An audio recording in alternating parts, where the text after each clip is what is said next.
स्थिति में आपने अपने आप को ढाल रखा हो। अगर आप कोटा में जाएंगे तो वहाँ पर चाहे कोटा चले जाइए, आप मुखर्जी नगर में यहाँ आकर देख लीजिए, तो रात रात भर यहाँ पे लाइब्रेरी खुली रहती हैं और बच्चे रात रात भर पढ़ाई करते हैं। ठीक है, कई ऐसे जगह पर हैं, आप गांव में उल्टा चले जाइए, वहाँ पे तो गांव में रात में पढ़ाई नहीं होती है, जो बच्चे होते हैं वो शाम में या दिन में अपनी पढ़ाई कर रहे होते हैं। तो अलग अलग जगह पर अलग अलग बच्चों के द्वारा अपना अपना माहौल बना दिया गया है और इसका कोई फिक्स शेड्यूल नहीं होता है। जिस हिसाब से जब आपका बॉडी अलाउ करे, जिस तरीके से आपने अपने आप को ढाल रखा है, वो मेरे भाई बेहतर होता है। एक मैंने पढ़ा हुआ था यहाँ पे कि जो लीजेंड होते हैं वो यहाँ पर क्या होते हैं, तो लीजेंड स्लीप्स एट, बड़ा शानदार लाइन है, पढ़ना अच्छे से, कि लीजेंड स्लीप्स एट, ठीक है, या ऐसे लिख लो यहाँ पे कि सर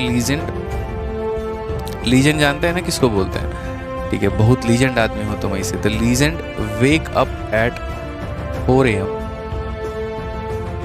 आप कह सकते हैं। और जो अल्ट्रा लीजेंड होते हैं, अल्ट्रा मतलब समझ ही रहे हैं, इसके भी फूफा यहाँ पे, ठीक है, तो जो हमारे अल्ट्रा लीजेंड लोग होते हैं ना, खतरनाक वाले, नेक्स्ट लेवल वाले लोग होते हैं, तो ये लोग जितने बजे जगते हैं उतने बजे ये लोग सोने जाते हैं।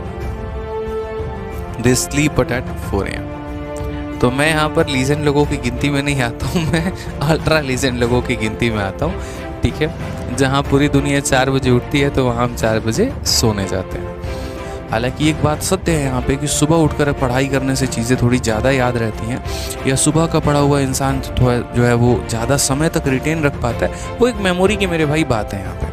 ठीक है, बट मेरी अगर खुद की बात करोगे तो पिछले 8 से 10 सालों में मैंने अपने आप को ऐसा ढाल रखा है कि मुझे सुबह के 3-4 बजे के पहले नींद ही नहीं आता है।